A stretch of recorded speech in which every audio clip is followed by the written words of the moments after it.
Hey, whoa, there goes my voice. Wow, that's a doozy. Let's see, is this going live? Man, I don't even know. Yes, we are live. Well, let's see if I can put the link out there. Chat. How do I invite on here? Add guest, copy link.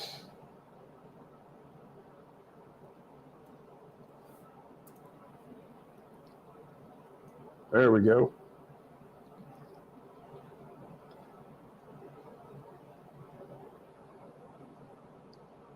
Let's go here.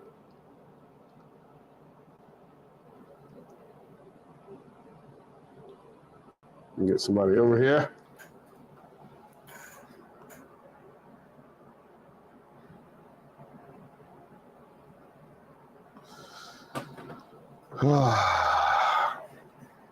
There we go, Keith P.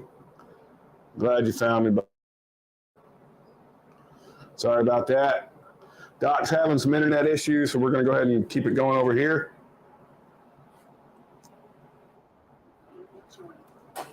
There we go. Got Vino. What's up, buddy? What's up, brother? We got to see if we can bring some of the other folks over. Yeah. Sorry about that. Doc's having all kinds of internet issues, so. See if I can get Matt on. Is Doc still out of commission? I think so, but let's see. I told him, hey, Marty. What's up, brother? Rocco made it over. Mr. Pumphrey, how you doing, buddy? Yep. Pumphrey's coming up? I don't know. Pumphrey, you jumping on? Marty, you're more than welcome to jump on. We're doing a little after show. Mr. Impromptu live. Say that again? A little impromptu. Yeah, exactly. Never done that before. Yeah, no, that never happens. Cheers, William Hall. We should hopefully get. I just told my buddy Iceman to come on over. Oh, for sure. Yeah.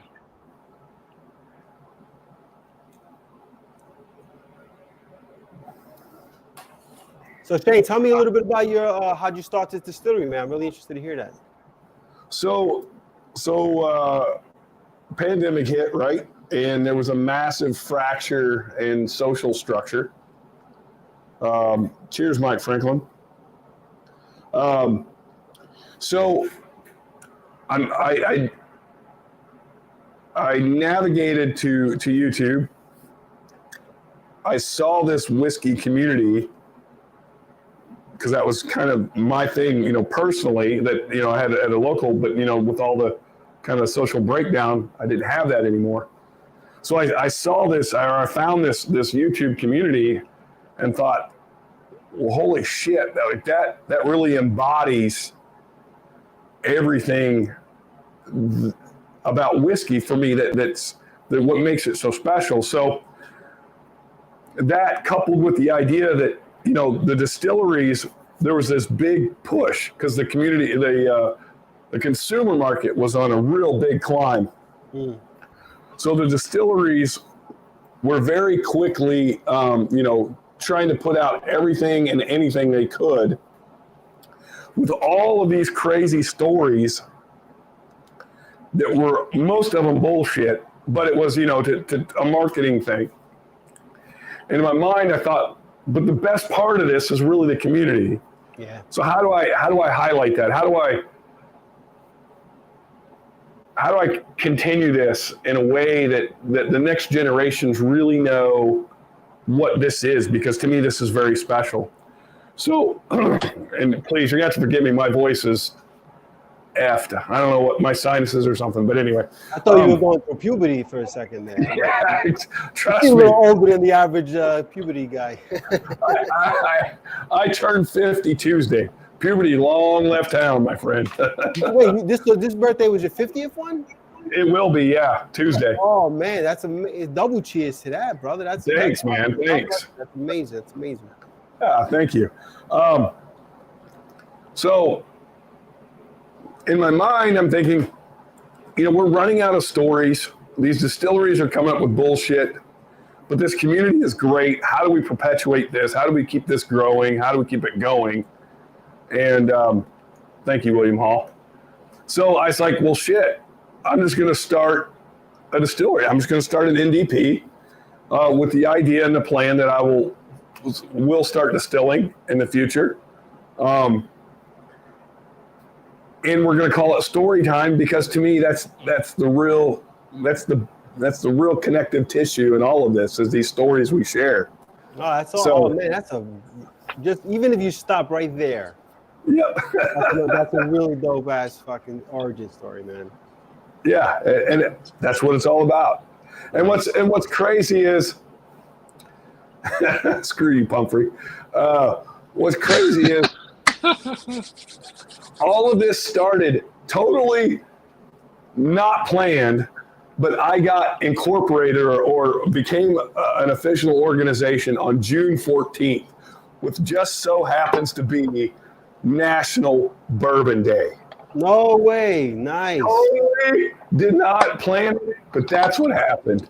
So how cool is that? Listen, when the universe speaks, brother, you got to listen, man. I tell people all the time, Yes. the universe has a voice. The universe has a voice. It does. Oh, Yes, it cool. does. So how does that work for you right now? What exactly are you doing in terms of the actual business component of Storytime? So there's two prongs to this.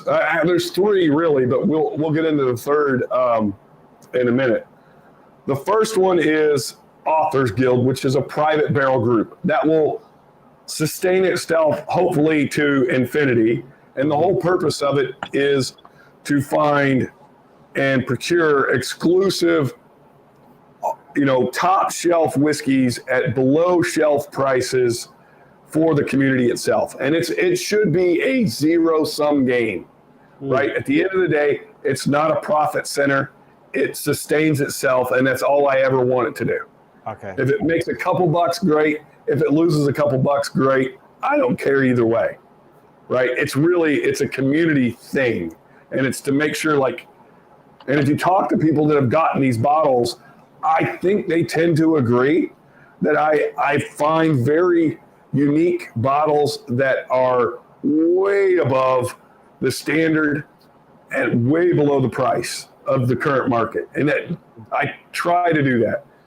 I would say I've had one stinker, and I wouldn't even say it's a stinker. It's still a great bottle, but for me, it's overpriced for the age, but that's what it is. There's nothing I can do about it. Yeah. So I don't mark these things up and make a bunch of money off of them. That is absolutely not what happens at all. This is literally a labor of love. That's the Authors Guild. Then there's Storytime the Distillery. Yeah, you're right, Iceman. It was a 5-minute thing and kicked off. But Storytime the Distillery, there's a commercial side that I'm working that I've developed a whiskey brand, or I shouldn't say developed. I have started to outline a whiskey brand, and hang on, Smellenberg, a wrench. Smellenberg's wanting the blue wrench. Yeah, I know who that is, by the way. I'm not going to say who it is, but I'm sure you know. I know who it is. Yeah, okay. There we go. Make him happy. Yeah, there you go, buddy. So anyway, so I've developed a marketing plan for a brand called Crooners Whiskey. Crooners to me, Crooners? Crooners, like the singers. Like Sinatra? Yeah. And just before you finish your story, you're not going to find a bigger fan of the standards, Sinatra, Dean Martin. There you go. Literally, So you're not going to find a bigger that fan. whole concept of crooners, and what those guys were some of the best storytellers of all time. So wait, are you a fan also? Oh, big time. Oh, love it. Look at that. Yeah. Like one guy here loves wine, the other guy loves the standards, including no. But this is the beauty of what we do, right? Like, That's right. Oh yeah. you know, you lubricate a guy a little bit, and all of a sudden you find out you've got a cousin related to 2 generations. You know, That's it's right. amazing. It's amazing. That's awesome. Yeah. So that's the commercial side. And then the third prong, which I haven't really talked about in a while, because when I started this, I had a group of guys that were a big part of what I was doing and were very helpful, but it had since had to leave for various reasons. So now it's just me, and now I've brought in another group of 2 guys that are becoming extremely helpful and supportive, and are going to help me get to that next level. Their main focus should be the Authors Guild. So I want them to focus on that so I can focus on the commercial side.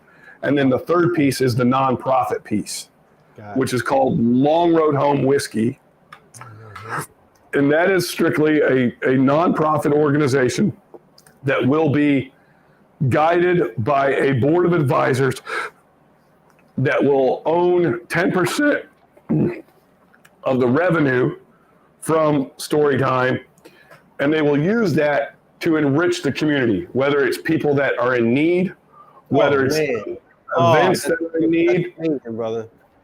And I don't want to be a part of that directly, because I want that to be a community guided effort. So the whole idea is that there's a board, you serve a 1-year term on the board, and you guys, that group has access to the checkbook, and they decide what is a valuable effort of our expenses. So that's the whole goal, because again, to me, it's that circular thing. It continues to enrich the community, builds the community, provides a commercial product, provides the private product, and then, by the way, goes back and enriches the community to make sure we keep taking care of our own.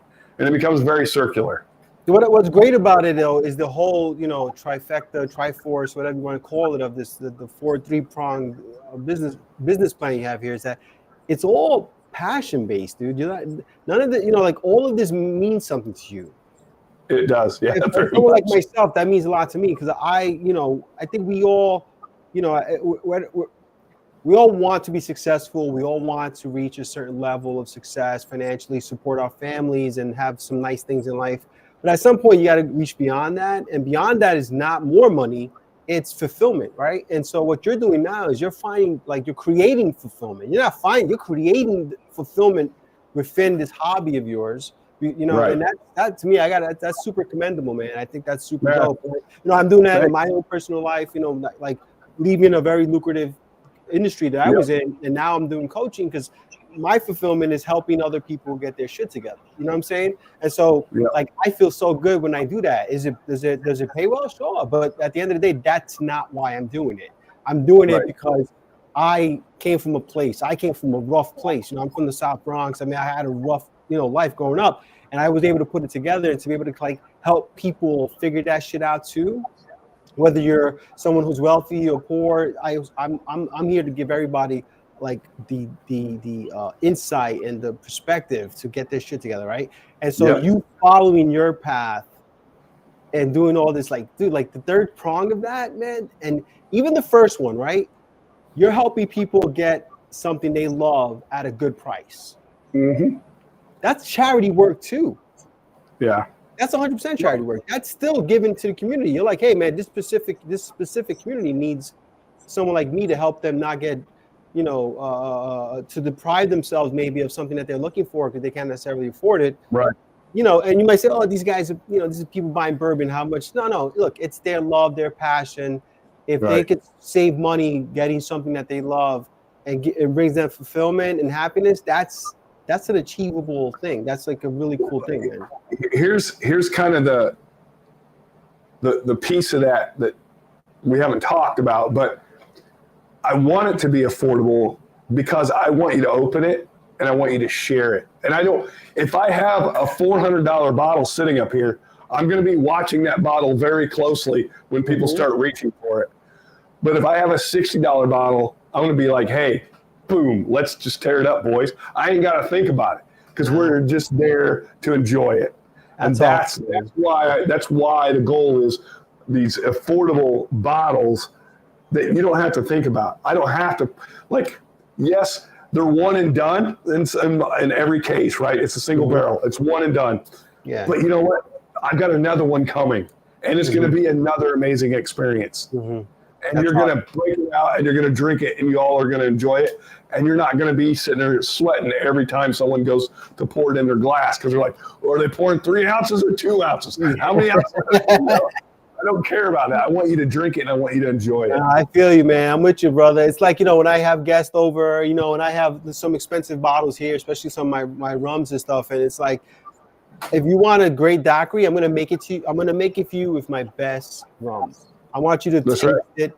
I want you to experience it. I want you to love it. Same thing with my bourbons. I have some nice bourbons. If I make you a old fashioned or Manhattan, I'm going to make you with the best, because I want you to remember not only the drink, but the whole thing, the whole experience. Right. You know what I mean? Right. It's even like what Roger was saying about like helping out people with the wine stuff, and just kind of like, I'm just doing this, man. Like, I'm good. I'm retired. I just want to help people out. I just want to make, this experience a good experience with people. Like, I got to say, I feel good I jumped on this live today because, I met 2 gentlemen today, and that's always a beautiful thing. You know what I mean? Cheers to that. Let me refill my glass for that one. Oh man. So the end game is ultimately to be able to create that charity. Yeah. So here's the thing: the charity's created. It's actually incorporated. It's ready to go. I'm also a father of 8, a grandfather of 3. I work a full-time job. My wife works a full-time job, and I'm running a distillery. So, time is not my friend in this case. So I've always understood that in order for this to really be successful, I had to be somewhat the visionary, and I needed the team to come in and kind of fill some specific roles to make that happen. So I had a guy who was heading up the nonprofit, and he did a fantastic job getting it kicked off, getting it incorporated, getting that all done. Now I've got to get it to the next phase, like I said, so that when we can say, okay, we're going to canvass the community and find out who's interested in being a board member. We're going to limit it to 6 or 8 board members. And like I said, they're going to serve a 1-year term. And oh, by the way, the community is going to vote on who's going to be on the board. Yeah. So again, taking myself out of the equation, so I don't have any bias, I don't have any preference. I literally want it to be a tool of the community, and I want to hand over this situation and say, look, here's this checking account you guys have. It has this much dollars in it. You guys are the stewards of it. I imagine you want to be able to take this like state by state at some point, right? I mean, it seems like something you could pretty much take international here, or nationally. Yeah, I mean, believe it or not, Storytime, we're known. I've been doing this 2 years now. The name is known throughout the community internationally. Like, I've got relationships in the UK, I've got relationships in Canada, I've got relationships in Mexico, Australia, New Zealand. Like, there are some impact we've had. Now, it could be a lot bigger, especially if I had more. That's why I need to get. You have more what? You cut off on my end. Sorry, if I had more time to put into it. But that's where I kind of need to get that team really up and going. Yeah. The guys that have come on are those bourbon guys, if you know who they are. It's Ryan and AJ. And they're guys, I think they're going to take the Authors Guild to the next level, which is what I need it to do, so that then, like I said, I can focus on the commercial side. Once the commercial side is rolling, then now I can take those funds, put them in that checking account and say, okay, I need a group of 6 to 8 people to start dispersing this in the community and enriching it. So I'll put out the vision and the mission statement of the charity, but I'm not going to be the one that makes the decision on where the money goes, and I don't want to. That's awesome. Well, Shane, I have a podcast. It's a coaching podcast, and one of the things that I'm going to start doing on the podcast is called Half Glass Full, and it's basically going to be interviewing people who are pursuing their ambition, pursuing their dreams, and my goal is to motivate people. And that motivation comes not just from the people that have been truly successful, but the people that are seeking success and have found success and failure, and they're still kind of pursuing that. I'd love to have you on at some point to kind of talk about what you're doing, man. I think that'd be Oh, awesome. that'd be great. Yeah, That'd be great. Yeah, I'd love to. I'm hoping the new year to start Hopefully transitioning. after my voice, I'm sorry? so hopefully after my voice recovers. Yeah, it won't be tomorrow. Yeah, so right now the podcast is just me, but I do want to start interviewing people. Oh, that's great. Yeah, I mean, part of what I do as a coach is it's about motivation. It's about motivating people to move on to the next, great part of their lives, the next great chapter of their lives. I worked a lot with men on top of that too, who are kind of in that transitional period in their lives. I was telling Roger about this.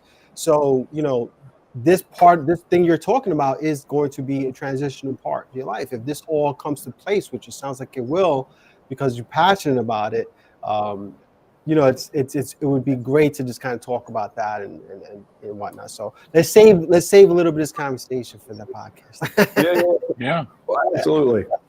So next week, right? My 50th birthday, kind of a big deal. But I have on the schedule for next week, I'm actually leaving for the whole week, and I'm going up to Louisville or Bardstown.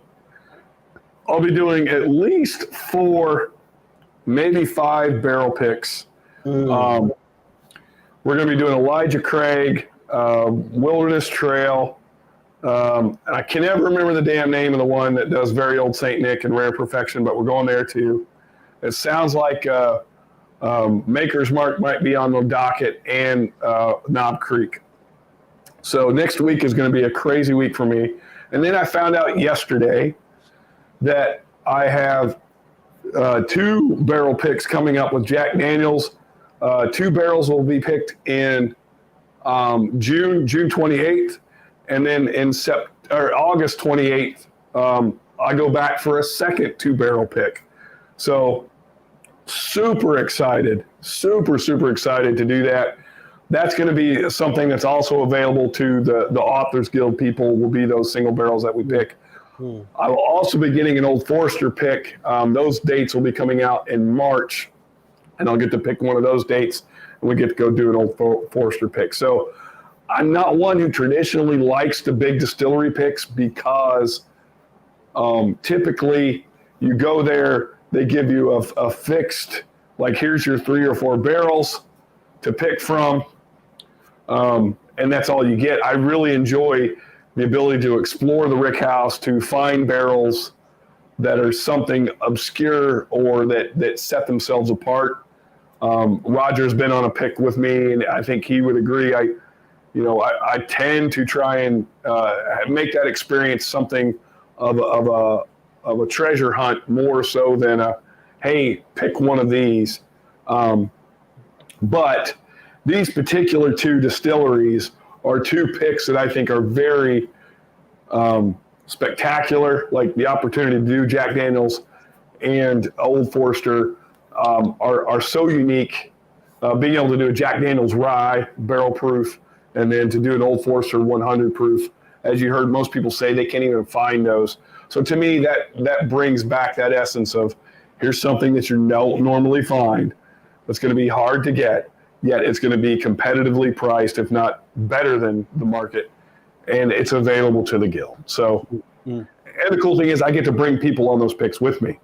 So that's the other thing. So the first pick, I think I have 8, so it'll be 5 spots open. So I'm going to fill those up with people from the guild. And then same thing in September or October or August, except that will be 6 spots will be open on that pick, I think. So I will open those up to the Authors Guild, and we will kind of, fill those spots with people that have never been on picks, number one, and number two, have always, they have a real affinity for Jack Daniels or something like that. I try to make that something that they really get to experience. And to me, again, it's that whole thing. Those stories that are created on those picks are second to none. Like, those are memories that last lifetimes. Every pick I've been on has been that way. There are stories there that will last a lifetime, and that to me is like that's why I'm there. Yeah, I mean, think about it. I mean, it's very much a once in a lifetime thing. Yep. For most people, at least, I mean, I think just in generally, right? Yeah, it's funny you keep mentioning like Jack Daniels and stuff like that. Now, for a guy like me who's not deeply entrenched in the whiskey world, like you guys are, I love whiskey, I love bourbon, it's my favorite spirit. But I just get what I like, right? You guys obviously talk about barrel picks and you start throwing out numbers. I have no idea what it sounds like. R2D2, C3PO. Like I thought Doc was just talking Star Wars and droids at one point because I guess hear all these weird numbers. You know what I'm saying? But then I realized, wait, those must be like some sort of barrel numbers. So what is it like within the bourbon community, the whiskey community, when something like Bullet or Jack or something is so big? How do you guys stay away from kind of the bias of, oh, that's too big of a brand, it's not cool to like it anymore? I would never say that. What I do is I'm very particular about the barrel picks I do. And so I would say this. The reason I don't do, I'm going to do some picks this week that are ones that a lot of stores do. The only reason I'm doing it is because the local store guy is taking me on those picks. Those aren't storytime picks. It's for the local store. I stay away from those for this very reason. There's so many of those out there, and there's so many people doing them. I want you to go support them. I want you to go and support your local store because they get access to those picks. I could go do those picks easily, but I would just be taking away from a local store or another group that has a similar pick, or so on and so on and so forth. Really differentiation. So, and a lot of times in those bigger distilleries, it's hard to get a pick that is highly different than their standard offerings. Really? Elijah Craig is going to be one of those. Like, I love Elijah Craig picks. They're fantastic, but they don't really differ that much from their barrel proof batches. They just really don't. So that begs the question, then what is it that they're not able to do that maybe a distillery that does create very unique single barrels do? What is the distinction between the two?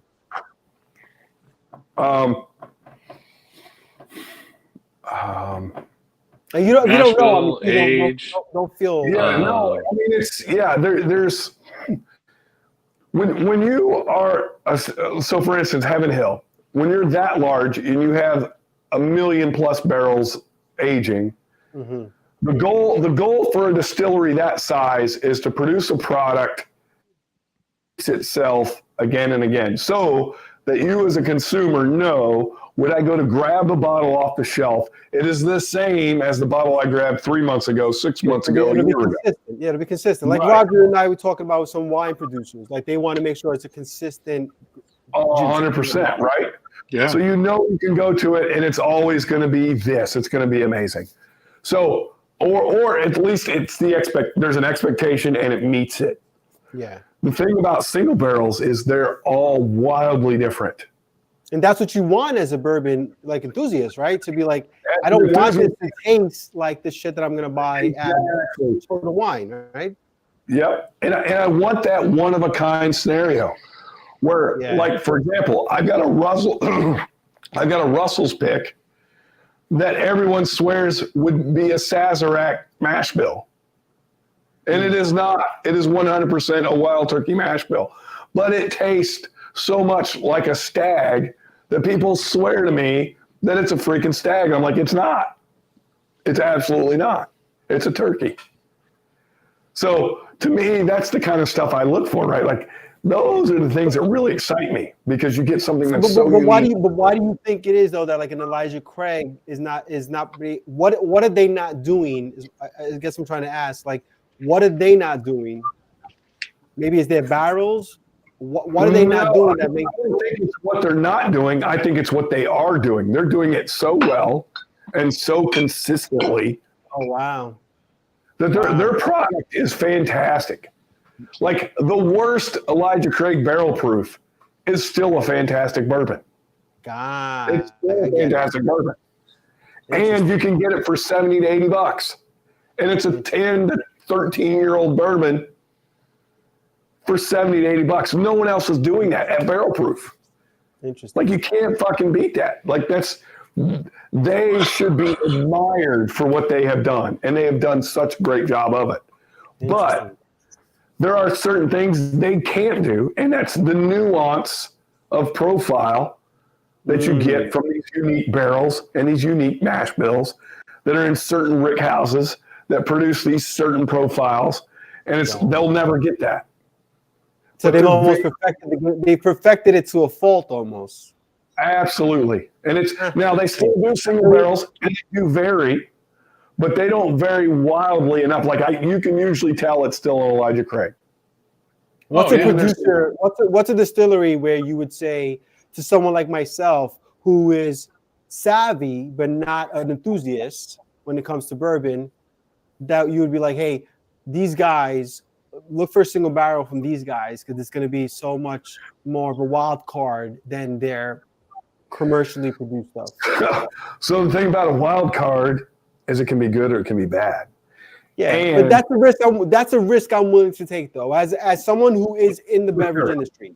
Like, I'm comfortable with that. Wine was no different. Wine, you can have a vintage that sucks, right? Yep. You know what I'm saying? So, like, I'm used to being in a situation where I'm like, this is not that good, but I want to try it. The thing about single barrels is this.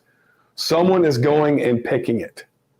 So someone is going there, they're tasting some sort of selection of barrels, and they're saying this one stood out to us as the best of the group for whatever reason. Whether it was the weirdest, whether it was the chocolatiest, the carameliest, the sweetest, the proofiest, the oldest, whatever reason they want to justify for saying that barrel was the best. So then the real testament is, what kind of palate does that group have? That's what I was just going to say. So you're basically dependent on that guy's palate. Exactly.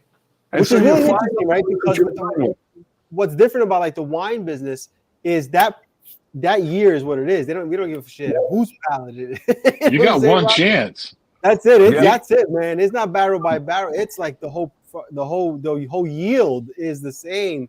So like that's different from the barrel situation because like you're saying each barrel could be different. So if you're telling me barrel number 10, I don't know the language, so I'm just saying barrel number 10 is fire, but barrel number 6 is garbage. You know what I'm saying? Like that's cool because you can literally distinguish between the barrels versus with wine, the vintage is what it is. And here's the real crazy thing about this, Coach. That barrel that's garbage today could age for 3 to 6 more months, and all of a sudden it turns into magical unicorn juice. So they don't bottle it. So they don't bottle it then immediately. So when you're tasting a sample of the barrel proof of the single barrel, that's not bottled yet. No, that's right out of the barrel. So you're right. So that's pretty cool. Then that's actually pretty cool because that 2 months can make a huge difference. Oh, a huge difference, especially the time of year. And the beauty of that is that the barrel will tell you when it's done. You'll taste it. Because you'll taste it and you'll go, no, it's not quite there. Oh, it's not quite there. Oh, wow. This one's perfect. It is 7 years old and it's perfect. That one over there that's 7 years old is garbage. But I'm going to come back to it in 3 months. Yeah, that's cool. Because, I mean, Roger, you can attest to this. Like that yield, that year, that vintage goes out. Yeah. There's no like, let's hold this back for a few more years. No, this is going out. You can't, exactly. It's not distilled, right? So you have to drink it. You have to put it in a bottle and get rid of it. Right. Real quick, William Hall, yes, it's preservation. That's who it is. I can never remember. Distillery. Yep. Yeah. So Shay, getting back to what I was asking, like what, again, for someone like myself who is obviously in the business, educated, loves bourbon, what's a brand that I can pretty much feel comfortable going and looking for a single barrel and knowing it's gonna be a quality brand? I know it's kind of hit or miss. I get that. I know what he's going to pull out. I know what he's going to pull up. You I didn't don't even think even have about to it. Like, see he the went back bottle. there I so know. fucking fast. We've He was been blindfolded. around too long. Yeah. All right, so here's the funny thing is I never had Russell's, but Knob Creek is the first bourbon I ever had. And I love Knob Creek. So that's cool to hear because someone like myself, again, who loves bourbon, but not like a bourbon enthusiast, that's exciting for me to know that. Yep. And, So and these, I'll tell you what, if you go to Go the ahead, right Roger. store, Uh-huh. you go to the right store and take a drink, Shane, because you need to. Your voice, you're going to lose your voice. I am. If gonna you lose go my to the voice. right store, they'll let you sample it. Yep. They'll let you sample a single barrel that they might have in the store, and then you can see what the profile is of it. But Knob Creek's always going to be a hitter. Russell's is going to be a hitter. I like Elijah Craig a lot, and I don't mind what year it is or how many years it is. Like, this is an 8-year single barrel that we did as a barrel pick. It's only 8 years, 115 proof. So I good. love it. Yep. I They're love so good. those. Yep. But So everybody wants it a little different level and things like that. So you go to the store, ask to taste it, sample it, see what you like. But I guarantee you, one of those names, you're never going to go wrong. you can see here, these are all Knob Creek single barrel picks. Yeah. All of these. All right. They are all different. They're all different. That's cool. That's and awesome. people come into my bar all the time and they're like, why do you have so many Knob Creeks? I'm like, there is not one of those that tastes like the other. They're all different. That's cool, man. Because I think I feel like I've probably asked myself that question too. And when I see Doc with all these different bottles, and I'm like, why do you have 6 bottles of the Stags? Yep. Yeah, you've got to, and you find one that you like, you really like, you go out and buy the shit out of it. Shane. Shane had a bottle that he fell in love with. It was a Russell's pick, and it was the wine. Liquor by the Lake. Yep. Was the name of the store. And he bought the shit out of it because 27 you bottles. fall in love with it. And then you want to have it and share it with everybody. And that's the thing. All of us have had those picks where you go, this is damn good. It's just like it hits that point in your palate. Now, it might not be everybody's favorite, but it was mine, and I liked it, and I shared it with other people. Shane shares it. I guarantee you, it was good. That's awesome. And I gotta tell you, like, again, as a bourbon lover but a cocktail guy, like this, these are the questions we ask ourselves, as a cocktail guy. I'm like, all right, I know what the we call them workhorses, right? So the workhorses are the reliable. Like, I know, like, my workhorse is Bullet, right? I always know what I'm gonna get when I drink Bullet. I'm happy with that. If I think of I'm going to treat myself again, I'll do something like Angel's Envy or something like that, which for you guys is like whatever, but for me, it's like, that's a dope ass bourbon, right?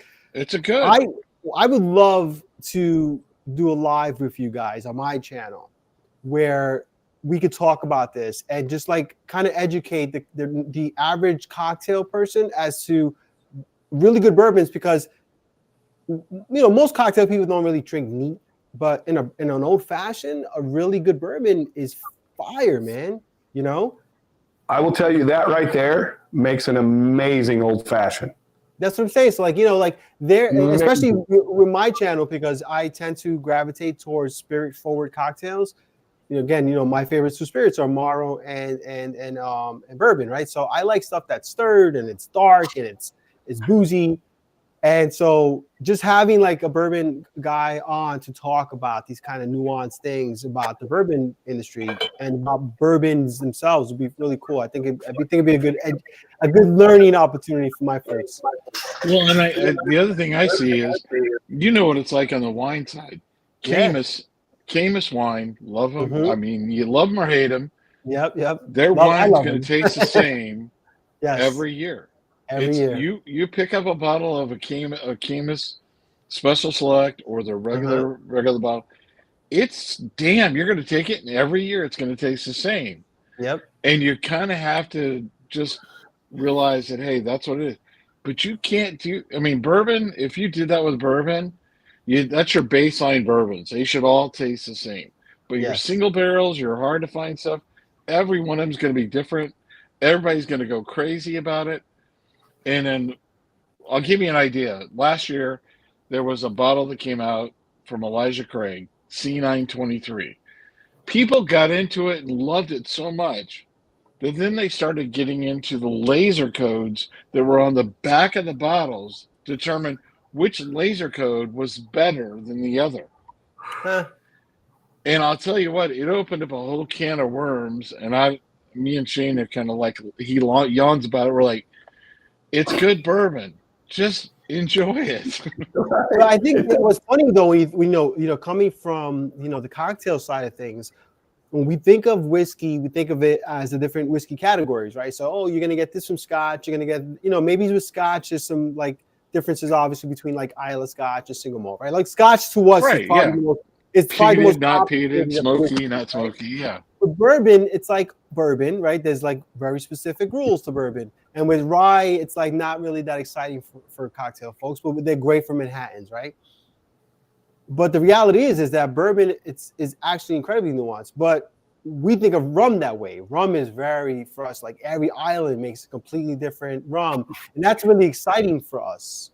You know what I'm saying? I mean, Chairman's Reserve, you cannot go wrong. That's a fire. That's a banger right there, man. Look at That's that. a banger. Look at, wow. Nice. Right in here. Nice. Dude, this What's the profile on that, man? I need to know. This is 100% a pineapple wiped with an oily rag. Really? It is so good. It is so good, but it's really crazy pineapple-y, oily, like it's, oh my God, it's wild. It is. Yes. That's cool, man. It's so good. And it's so different. Yeah. You just don't get these kinds of rums very often. No. What do you got? Cheers, Richie Z. Oh, This is one I Old fell in love Patero. with this last year. Something I never had before San until this Francisco. last year. It's Old Potrero. They're out of San Francisco. It's 100% malted rye. Out of a pot still. Aged 6 years. And like Shane says, waiting that little extra time before you bottle something makes a huge difference. This, to me, is I know why people use malted rye, because it presents a palette that kind of goes all the way across. It's just beautiful. Mhm. Well, I love this. I have several bottles of this, but then you throw in this, which is a single barrel pick of it, which is 132.60 proof. It was aged 8 years and 8 months, and it is, as you say, fire. It is like awesome. I never would have thought I would have bought 2 bottles of something. I bought, this is the other extra bottle on this. I've went through most of the first one, and it was all came from a store pick that we had at our store that we shared. One guy started the whole thing. He bought a bottle. He wanted it. He let everybody taste a little bit of it, and then it was on. I mean, we sold through it like it was gone. Oh, that's awesome. And it's that's the thing you get with bourbon or with rye or the whiskey game. If somebody gets hot about it and fired up about it and enjoys it, it's gone. It's done. Before you even can think about it, it's gone. So let me ask you guys. Hey, who's this Did guy? they let him? They let He this who has guy no name. out? Yeah, This is Greg. somebody got to bring a little bit of class to this stream. My- Damn sure. There we go. In all the world, Greg McDonald. I would die for this man at any moment. Yeah, I was just kind of working here, flipping around, and I just went on YouTube and looked, where the live pops up. I'm like, oh, hell, Shane's on. I didn't get that. He's the only one. He's the only one on the stream older than me. I am. Yeah, Yeah, me. you haven't I'm- asked me how old I am. No, black don't crack. I might be a lot older than you think. You got that right. Shit. Guess how old I am? Older than me, bitch. I don't know, John. You're Well, you're probably- retired, so you can't be. You're no younger than 60. You're No, probably- well, wait a minute. I'll be minute. 60 in 1 month. He's Oh, he's retired because he's got a sugar mama. Don't let him fool Oh you. yeah. Oh, Jesus Christ. Sugar mama. I'm gonna be 65 this year, so you bastards better pay all your fucking Social Security taxes. Here's Greg going on. Everybody on the stream, everybody's listening Yeah. tonight. Pay your damn Social Security because I Greg want my- needs money. I want my This they'll might be the privatize this week. only- This might be the only live stream I'm on where I'm actually the youngest guy on the screen. How old are you? How old are you? I'll be 50 Tuesday. No, you said that you'll be 50. All right. I'm 45, Yeah. so Yeah. He's 45. I'll be Yeah, 46 I had Oh, a my feeling you were a little younger than us, but that's cool. Damn it. Damn it.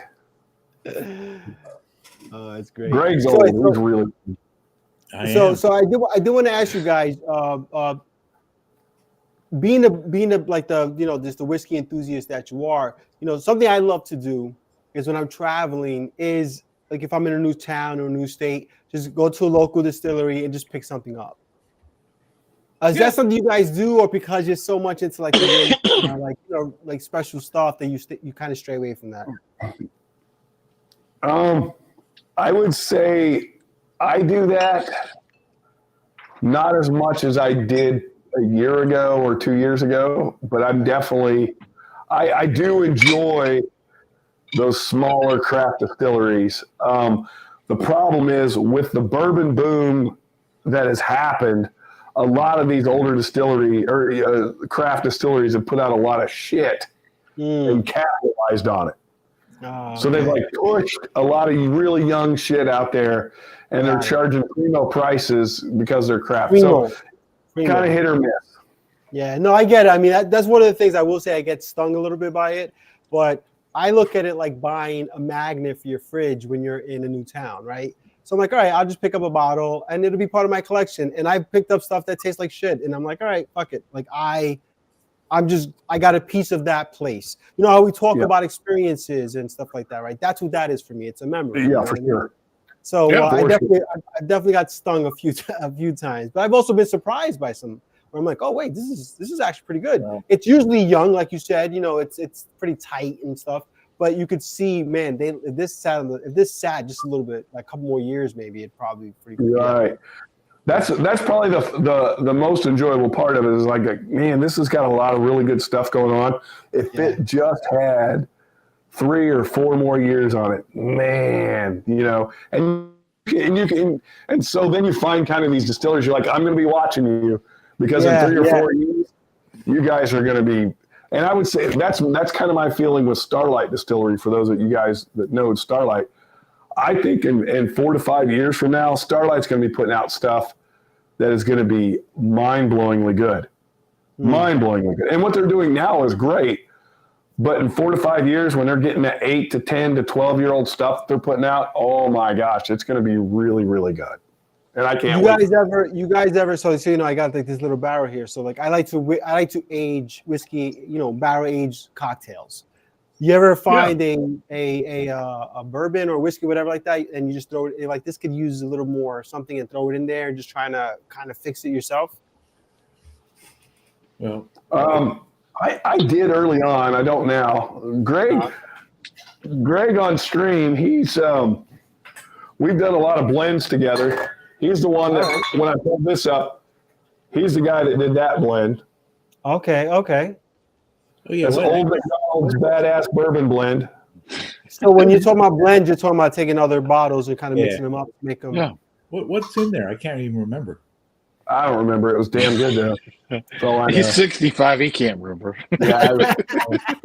He drank too much that day. I don't remember either. You should run for president. Hey, Roger, what do you have in there?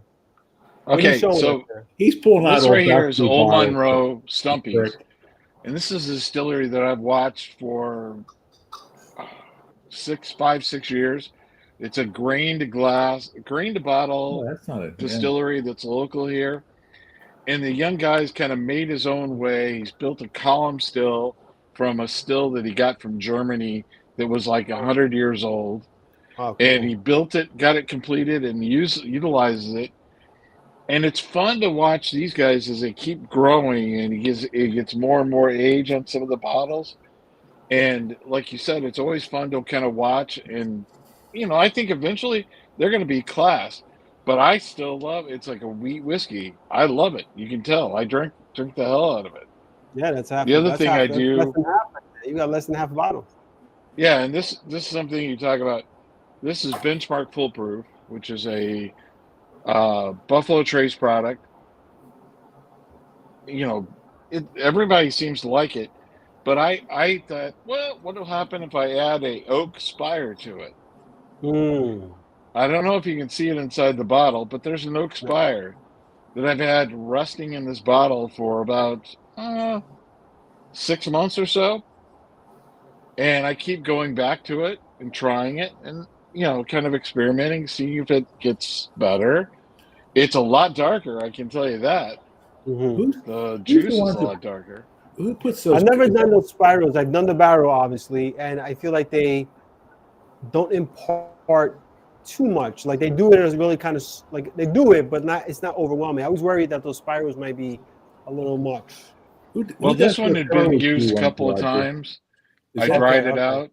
Who And does so who does the curly Q ones? Is that Oak and Eden or something that puts them in the barrel? Oak and Eden does some of those. Yeah. Looks like a spiral piece of like macaroni or something in the bottle. Yeah, exactly. And all of them are like that, to be honest. The ones that are made on the secondary market, they all look that way. But this one's been through a couple of different bottles. It was in an Evan Williams bottle before. I pulled it out after I drank all the Evan Williams 100, and it was beautiful bottle and bond. And then I let it dry. It got totally dry, and then I put it in here, and it's definitely different. It's not the same. It's not a regular foolproof. So Mm-hmm. you gotta have fun with it. Yeah, I had a Hudson. So in New York, there's a lot of places doing whiskey right now. But I had a Hudson Distillery is one of the bigger ones here, and I had a white whiskey that I aged in the barrel, and it came out amazing. It was really cool. It felt like an artificial aging, though. You know what I mean? Like I could tell it wasn't. Oh yeah. Truly aged, They were selling that White Dog shit there. It got kind of expensive there for a while. Them little like 375 bottles. You see that? No, the White Dog got really popular out here for a while. Yeah, I mean, it's basically was unaged whiskey, just distilled whiskey. Yep. Oh, Kings County's another one that's near you. They do a lot of crazy things. Yeah, I mean, we've got the first distillery in New York City, Great Jones. I have a bottle of their stuff here. So they're the first distillery in New York City since the Prohibition. Good bourbon, young, kind of tight, but pretty good stuff, So I've got a lot of stuff in New York. Whenever I'm in, I always try to find something in New York. Put it up again. Sorry. So you can see it has like the kind of Great Gatsby look and stuff because it's Prohibition. Yeah. It's the first distillery since Prohibition. It's a really cool distillery too. It's really nice, and it's in the middle of the city. We got probably about 5 or 6 in North Carolina right now. That's Southern Star, A.P. Connolly, Old Raleigh. There's a couple of them. I can't remember the other names, but those. Who's doing Duke? Isn't it Duke? Isn't that North Carolina too? No, I think Duke is. I've got a bottle of that's John Wayne's stuff. I'm not sure who he sourced it from. That's Green River. Is it Green River? Green River is making the distillant for Duke. Have they always done it for them? I don't know, but I know they were. The only reason I ask that is there's the label. If you look at some of the bottles, the older label is different, so I'm not sure. And it's the newer ones I think are going to be all Green River. I mean, I'll have to try it, Shane. I had the white label. It was from 2 or 3 years ago, and when I bought it then, it wasn't goofy. This may be less than $50. It wasn't bad. But then I have like that cast strength rye in the bourbon. It's supposed to be pretty good. So we'll have to crack that sometime. They're like maybe $1.05, $1.10 a bottle, for the cast strength stuff. Right. But I'm not sure who sourced those from either, but they're supposed to be pretty good. Nice. All right, Indiana cornfields. I like that little tag. William Hall, baby, coming in hot. William coming in hot. So lucky enough to live in Indiana. I mean, oh my God, we have so many distilleries around here now. It's crazy. No shit. Hey, speaking of that, why weren't you at the December pick? You son of a bitch. I don't remember getting an invitation nor notification. Oh my God. I put out so much media on that. Don't let him, he's like that. Don't let him play a different story. I'd have drove down to your house, picked you up, and drove you up there. But, yeah. I only live like maybe 30 minutes from there. Yeah, I know. That's what I want to do. So I'll tell you what, what was that one that we did with Matt? That was the Camp Nelson E, right? Yeah. If you see these things, the E's or the F's, and they're not like really bad, if they're $60 or less, get these things. Those are pretty good. Because I guess they're like the rejects that were supposed to be like a single barrel. I don't know that they're rejects, my friend. I don't know if I wouldn't call it reject. That's a bit harsh, but I'd say maybe they were supposed to be a single barrel, but they just never made it to there or something. They didn't hit the profile that Russell's wanted. But they're still good. They're still damn good. So Major X just was talking about the Kings County stuff. This is the Kings County here. Oh, is that the peated? Kings County here. Yeah. Yeah, I know Kings County does a peated bourbon. They do a bottle and bond. They've got this is that blended bourbon. Oh, blended bourbon. Okay. Yeah, I've never I tried. I got one from up in the Finger Lakes, New York, which is I really like this one. It's called Mackenzie. Mm-hmm. Really good stuff. Nice. We've got a million. Just like Indiana cornfields there. There's New York State is full of distilleries right now. I mean, there is one opening literally every week, I feel. I'm lucky enough. My new boss is actually down in Kentucky in Harrodsburg, so I get to go down there about once. So make a trip, and sometimes cut through Ohio just to see what the OHLQ's got going on. But if you got the particulars from Matt, Shane, for what? The itinerary, I guess. Yeah, kind of. Oh, holy shit! I didn't know you were that close to Indy, William. Holy shit! I see where you're at now. Yeah, I'm in Fortville. I'm just right off the northeast corner. You're on the east side. Yeah, you were just a hop, skip, and a jump away. So Monday we leave. We literally, it looks like we're going to have at least 4, if not 5 barrel picks. Preservation, Wilderness Trail, Elijah Craig, Maker's Mark, and Knob Creek. Oh, that's cool. Well, you'll have to tell him to pull some strings and bring out the shit that they don't normally bring out to the. He can't pull strings. Listen to this. This is the funniest. I'm going to share a really cool story with you guys. So we're just right. Authors Guild is just a little group, right? We're not huge. We're about 140, 150 people. Not a major bourbon group by any stretch. But Brown Foreman, because one of the Brown Foreman marketing guys is in our group, Brown Foreman reaches out to me and says, "Hey, if you guys want to do a Jack Daniel's pick, I'll put you on the list. And if you want to do a Old Forester pick, I'll put you on the list." And of course, I'm like, yeah, I want to do those picks. And so then the guy calls me or texts me first thing, because February 1st is the day they dropped all the dates for the Jack Daniel's picks. So not basically yesterday, although it's technically 2 days ago now. So he texts me first thing, emails me all of the dates that are available, tells me to pick. So I pick. And unfortunately, by the time he read it, that date had gone. So he said, pick another. I picked one that was 2 weeks later. We're in. Well, Matt, who we're talking about, who Greg was just talking about, who's this liquor store,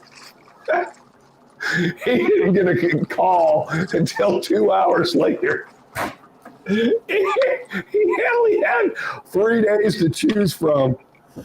And when he asked for what he wanted, they were all gone except for one. They made an exception for him. So now the cool thing is, because we're going to run our pick through his store anyway, we're going to go on 2 Jack Daniels picks.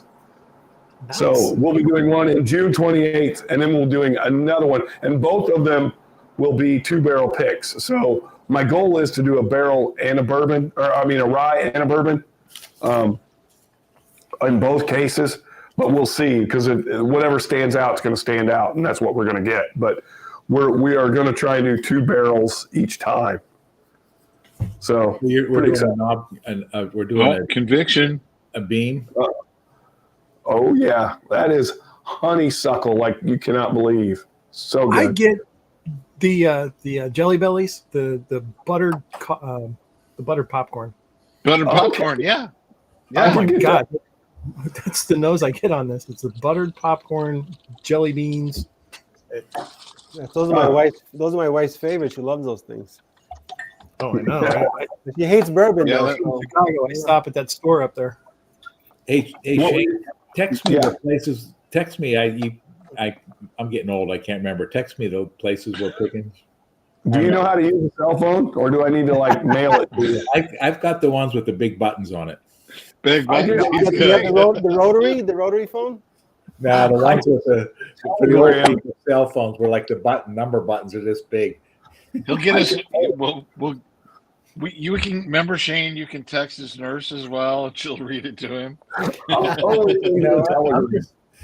I'm just hoping to get to the point where I shit myself, because if you come into this world shitting your pants, and if you live long enough, you go out shitting your pants. That's right. That's how you know you've made. You've made it. Oh, sorry. So if I can get full circle, I'll consider it a victory. So, hey, real quick, Steve Burkow, good news for you, my friend. Storytime Authors Guild will be releasing Christmas 2 2024. Finally got it going on. Good night, Keith P. So did you put out the wheat whiskey yet or not? It's going up tomorrow. I'm going to put it up. Look, it's going to be. I'm limiting how many bottles on that one because it's such a short barrel. Hold on. You're going to limit me? I'm limiting everybody. I have some. Is that the weeder that I thought was something different? That real good one? Yes. Oh, okay. You've got the rest of my sample that I brought back, Greg. Somewhere down in that living room. Buried. We don't have this one though. No. So, Coach.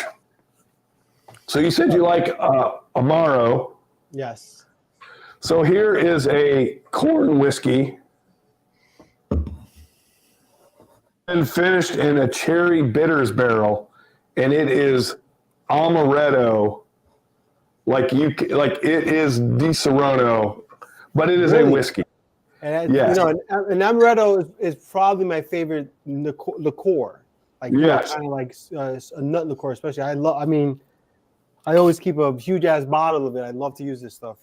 This is 115 proof amaretto is what this is, and it is so good. This is a pick. It's from Dancing Goat Distillery. It's a pick, though. Okay, so that means I've got to get it, right? No, you can't. I'm sorry. Is that the one that tastes like the cherry smash soda? Yeah. That would be amaretto right there. Nice. Yeah. Wow. Yeah, it is so good. That's cool. Like, listen, like I said before, like as a guy from the cocktail side of things and the wine side of things, like knowing this information is really intriguing, right? Because I have a friend who owns a whiskey shop. So, like, we talk whiskey, but it's really he is wine and whiskey. So we talk it, but it's very casual. Right. But now to be able to go to him and say, "Hey, man, I want to know what's going on." Like, with single barrels and shit like that. Because I don't know, maybe he does those and he never told me because I never showed interest in it. But now I'm intrigued to go, talk to him and say, hey, what's the single barrel situation going on here, brother? You got Lucy. You have some explaining to do. You know what I'm saying? Like, what's going on here? Because he's always giving me stuff too. He's always giving me, whiskeys and stuff. But I don't think I've seen the word single barrel in any of them. Damn, I'll tell you probably can't see it on the camera, but this thing's got really good legs on it. Shit, for 101 proof. What is it? What is that? It's that Kentucky Spirit, that Camp Nelson E. Oh, the one that I got right here. Well, I think it might be from the same run. It was from August or September of last year.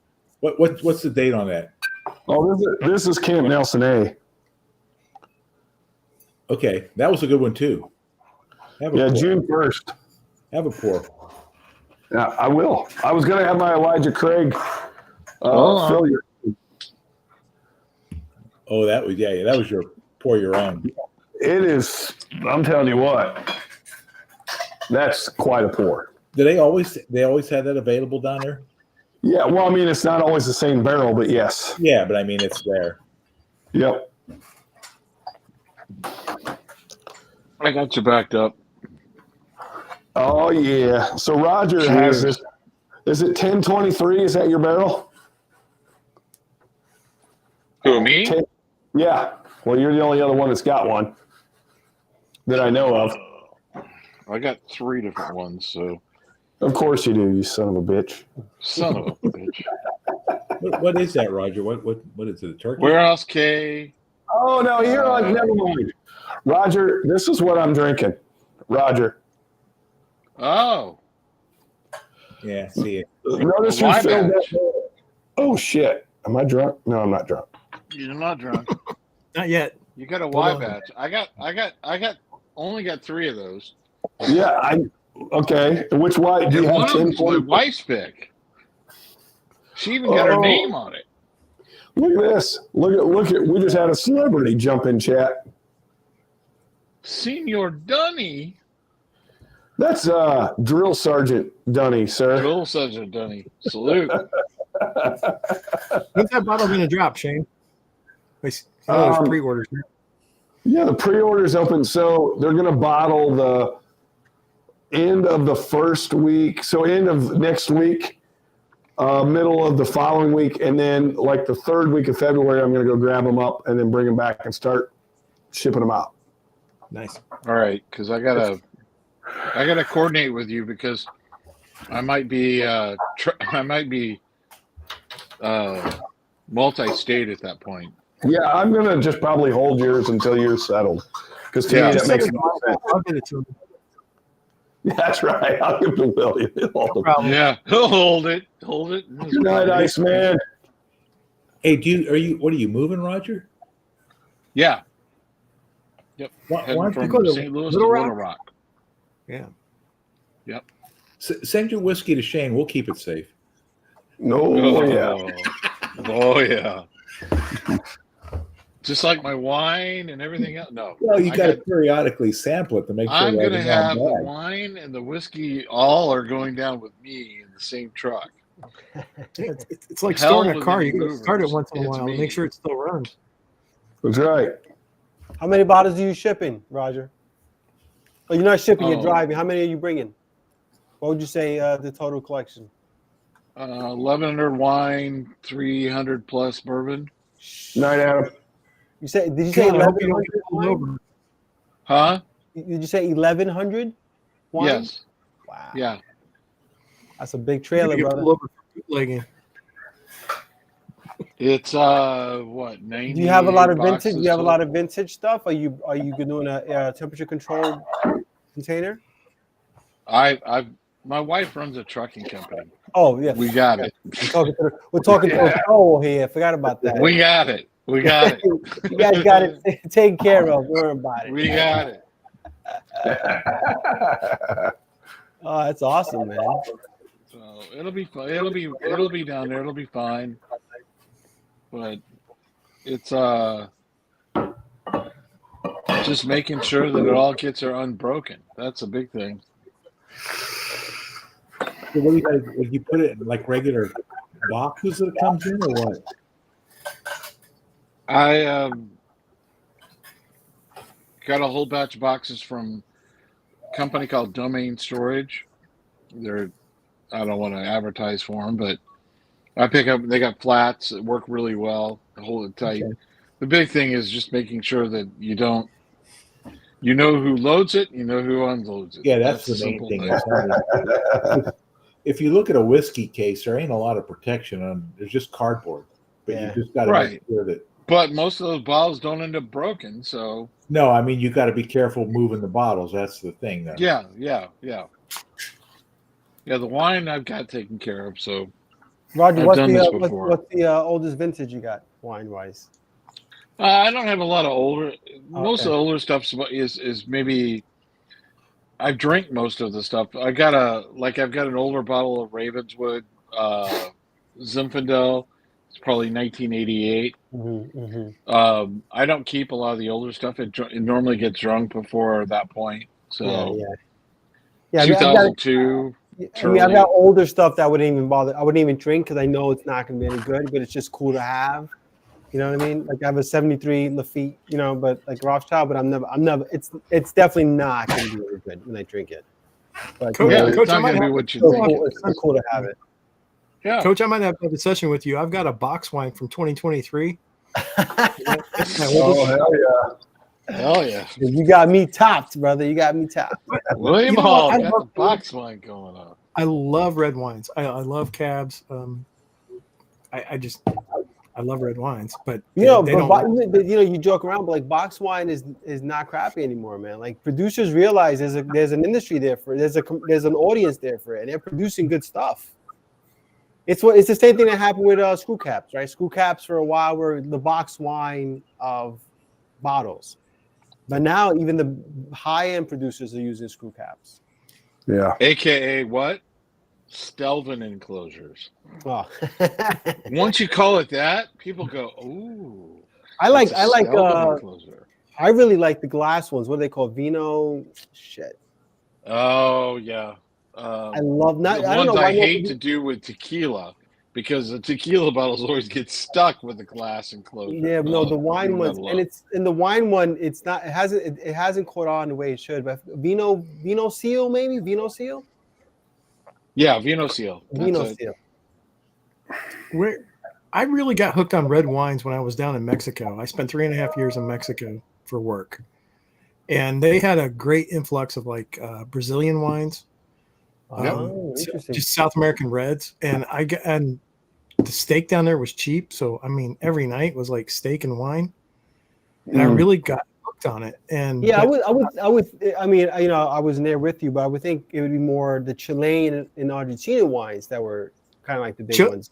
Brazil's not very well known really for their wine, but Argentina. And how long ago was this? 5 years ago. 5 years ago. Yeah, Argentina, Chile. Yeah. Yeah, those would be the ones I think were pretty big. Yeah, and they were everywhere, and they were cheap. I mean, they're still dirt cheap. I mean, Chilean wine is I think it's one of the best bargains you can find. I remember going and having behind some a of the steak, Spanish wines. like a 3-pound steak and a bottle of wine for like $20. Yeah, you can't. You kidding me? You can't get a Happy Meal for that price. No, I say you can't beat a $12 Crianza with a steak. Like that's like you can, but it exponentially gets very expensive. But a good Crianza or just a table red Spanish wine with a steak is fucking unbeatable. Like it is like, wow, that is fantastic. And it's cheap and easy and super delicious. So one of my old neighbors, French about she was from Spain. She's an older lady. She's in her 80s, but her sister lived in Spain and was always constantly sending over wine. And of course, she was sharing, and it was a beautiful thing. So some of those wines from Spain and Portugal were just fantastic. And I really, man, I wish I just paid more attention. Yeah, of the old world wines, it's actually surprising like how Spain and Portugal still don't get the same respect. I mean, they don't produce the same style of wines as the French do or the Italians do, but the stuff is still super delicious. Oh yeah.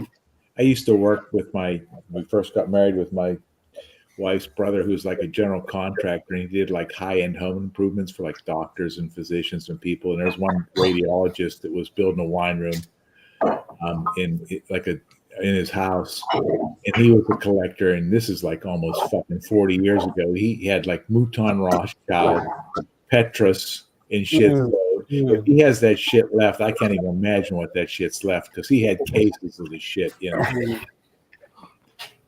And he was building it because we had like a nice like spiral staircase to this like little bonus room that he had above his garage and shit, and it was all like all the walls were lined with like a real nice fancy type of wood, and he had the shelves and all that kind of shit. And but he had a hell of a wine collection. I didn't even know that much about it. The problem though with guys like that is, they build these wine collections and they don't ever drink them, and then it's like pointless at that point, because once you open a bottle, you've got to kill it. Well, that's it. Yeah, we were talking about this earlier. You can have an amazing bourbon collection. You can have a sip of it, put it away. 6 months later, try it again. It's either a commodity or something you want to drink, because once you crack it, it leaves the commodity status. Immediately, yeah, exactly. It's no longer tradable. And if you're not fortunate to one of those people that the wine spoils on you, like it turns on you, and that sucks. I mean, I can't tell you how many wines I've opened that were turned and they were like $100, $200, $300 bottles. You're like, fuck. Yeah, they were expensive back then. And he used to drink, but he used to trade too. He'd buy a drink and then he'd trade to other people in Washington area, that had it. So if he had this bottle or a couple bottles of it, and you had another bottle he didn't have, he'd trade for it and shit like that. So he had a really nice collection. Yeah, it does. Like you said, it becomes more of a commodity than anything else. You're kind of like, you just. And I guess if you store it properly, wine ain't going to go bad, right? At least not for a long time. No, it will. It will. Not every wine is meant to be aged. No. Yeah. So how long can you keep a bottle like that?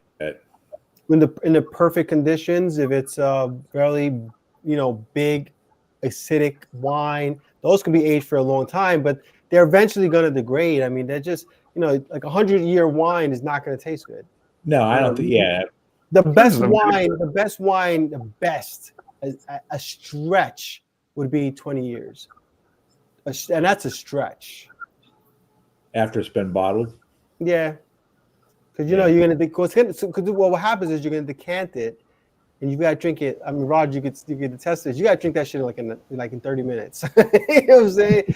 Because once those really old vintage wines get any contact with air, they start to oxidize like this. Yeah. Yep. Yeah. They taste amazing if you decant them well. I mean they are just like incredibly complex. But they won't last long. Well, hey guys, I didn't want to shut down the live. Gentlemen, this was a great time. It was great to meet you all. It's good to meet you. Yeah, absolutely. William, cheers. Cheers. To you guys.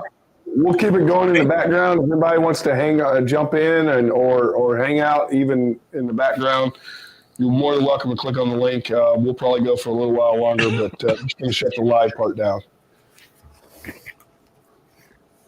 Anyway, remember, as I always say, the best stories are shared with friends. I'm here for friends, not for fans. I'll see you guys on the next one.